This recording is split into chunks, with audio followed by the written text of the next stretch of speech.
Hello, my name is James. Today I have a very special radio talk that was given by Neville Goddard in 1951. Feeling is the Secret is the one that I recommend you listen to first. It literally changed my life. That and at your command, this one is very powerful, but is not quite as powerful as Feeling is the Secret, at least in my eyes. I must have listened to Feeling is the Secret multiple times daily for several months. Without any further ado, Feeling is the Secret, Radio Talk, 1951. Feeling is the Secret. Radio Talk, Station Quetzal, Los Angeles, July, 1951. Recently, I asked a very successful businessman his formula for success. He laughed and was a little embarrassed. Then he replied, "I guess it's just because I can't conceive of failure. It's nothing that I think about much. It's more a feeling that I have." His statement coincided completely with my own beliefs and experiments. We can think about something forever and never see it in our world, but once let us feel its reality, and we are bound to encounter it. The more intensely we feel, the sooner we will encounter it. We all regard feelings far too much as effects, and not sufficiently as causes of the events of the day. Feeling is not only the result of our conditions of life, it is also the creator of those conditions. We say we are happy because we are well, not realizing that the process will work equally well in the reverse direction. We are well because we are happy. We are all far too undisciplined in our feelings. To be joyful for another is to bless ourselves as well as him. To be angry with another is to punish ourselves for his fault. The distressed mind stays at home though the body travels to the ends of the earth, while the happy mind travels though the body remains at home. Feeling is the secret of successful prayer, for in prayer, we feel ourselves into the situation of the answered prayer and, then, we live and act upon that conviction. Feeling after him, as the Bible suggests, is a gradual unfolding of the soul's hidden capacities. Feeling yields in importance to no other. It is the ferment without which no creation is possible. All forms of creative imagination imply elements of feeling. All emotional dispositions, whatever may influence the creative imagination. Feeling after him has no finality. It is an acquisition, increasing in proportion to receptivity, which has not and never will have finality. An idea which is only an idea produces nothing and does nothing. It acts only if it is felt, if it is accompanied by effective feeling. Somewhere within the soul there is a mood which, if found, means wealth, health, happiness to us. The creative desire is innate in man. His whole happiness is involved in this impulse to create. Because men do not perfectly feel, the results of their prayers are unsure, when they might be perfectly sure. We read in Proverbs, "A merry heart doeth good like a medicine, but a broken spirit drieth the bones." Orchestral hearts burn in the oil of the lamp of the King. The Spirit sings unto the Lord a new song. All true prayer wears a glad countenance. The good are anointed with the oil of gladness above their fellows. Let us, then, watch our feelings, our reactions to the day's events. And let us guard our feelings even more zealously in the act of prayer, for prayer is the true creative state. Dignity indicates that man hears the greater music of life, and moves to the tempo of its deeper meaning. If we did nothing but imagine and feel the lovely, the world's reform would, at once, be accomplished. Many of the stories of the Bible deal exclusively with the power of imagination and feeling. Feeling after him is the cry of the truth seeker. Only imagination and feeling can restore the Eden from which experience has driven us. Feeling and imagination are the senses by which we perceive the beyond. Where knowledge ends, they begin. Every noble feeling of man is the opening for him of some door to the divine world. Let us measure men, not by the height of their cities, but by the magnificence of their imaginations and feelings. Let us turn our thought up to heaven and mix our imagination with the angels. The world that moves us is the one we imagine, not the world that surrounds us. In the imagination lie the unexplored continents, and man's great future adventure. This consciousness of non-finality in feeling after God has been the experience of all earnest Godward feelers. They realize that their conception of the infinite has constantly deepened and expanded with experience.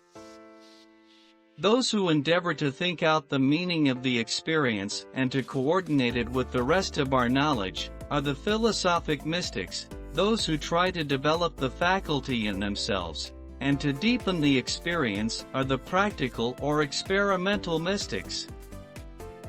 Some, and among them the greatest, have tried to do both. Religion begins in subjective experience. Religion is what a man does with his solitude, for in solitude we are compelled to subjective experience. It is of the religious attitude that I shall speak next Sunday morning. This will be the last Sunday morning I shall take the service for Dr. Bales this season. The service is held at 10:30 at the Fox Wilshire Theatre on Wilshire Boulevard, near La Cienega. A true religious attitude is man's salvation. God never changes, it is we who are changing. Our spiritual eyes are ever getting keener, and this enlargement of truth will bring us an ever-increasing inner peace. The best defense against the deceptive assault upon our mental and moral eyesight is the spiritual eye or the eye of God. In other words, a spiritual ideal that cannot be changed by circumstance, a code of personal honor and integrity in ourselves and goodwill and love to others. Not what thou art, nor what thou hast been, beholdeth God with his merciful eyes, but that thou wouldst be. Through the veins of the humblest man on earth runs the royal blood of being. Therefore, let us look at man through the eyes of imaginative love, which is really seeing with the eye of God. Under the influence of the eye of God, the ideal rises up out of the actual as water is etherealized by the sun into the imagery cloudland. Things altogether distant are present to the spiritual eye. The eye of God makes the future dream a present fact. Not 4 months to harvest, look again, if we persist in this seeing, one day we will arise with the distance in our eyes, and all the staying, stagnant nearby will suddenly be of no importance. We will brush it aside as we pass on to our far-seen objective. The man who really finds himself cannot do otherwise than let himself be guided by love. He is of too pure eyes to behold iniquity. Our ability to help others will be in proportion to our ability to control and help ourselves. The day a man achieves victory over himself, history will discover that to have been a victory over his enemy. The healing touch is in an attitude, and one day man will discover that one governs souls only with serenity. The mighty surrenders itself fully only to the most gentle. Recognizing the power of feeling, let us pay strict attention to our moods and attitudes. Every stage of man's progress is made through the exercise of his imagination and feeling. By creating an ideal within our mental sphere, we can feel ourselves into this ideal image till we become one and the same with it, absorbing its qualities into the very core of our being. The solitary or captive can, by the intensity of his imagination and feeling, affect myriads so that he can act through many men and speak through many voices. Extend your feelers, trust your touch, participate in all flights of your imaginations, and be not afraid of your own sensitivities. The best way to feel another's good is to be more intensely aware of it. Be like my friend and have more of a feeling for the health, the wealth, the happiness you desire. Ideas do not bless unless they descend from heaven and take flesh. Make results or accomplishments the crucial test of true imagination. As you observe these results, you will determine to fill your images with love and to walk in a high and noble mood, for you will know with the poet, that which ye sow ye reap. See yonder fields, the sesamum was sesamum, the corn was corn. The silence and the darkness knew, so is man's fate born.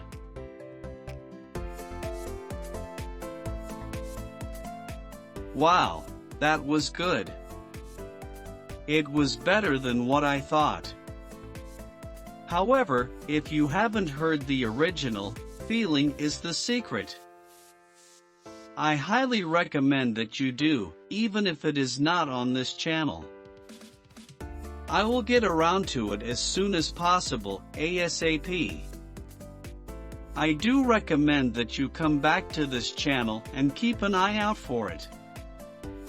On this channel, you can easily follow along, which I have found to be instrumental in retaining the content. More on that in a later video.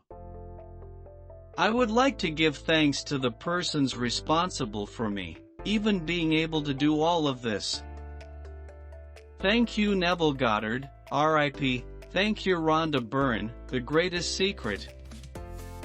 Dr. Joe Dispenza, Evolve Your Brain, Greg Braden, Bruce Lipton, Brian Scott, Reality Revolution. He turned me on to Neville Goddard, Matt Parr, Jake Ducey, Thomas Garretts, Kevin Stratford, Alan, with Smart Video Tactics, Caffeinated Blogger, and many, many more. If you haven't already subscribed, please do so right below this video. Ring the bell, give me a thumbs up and like it, if you did. I especially thank you for watching.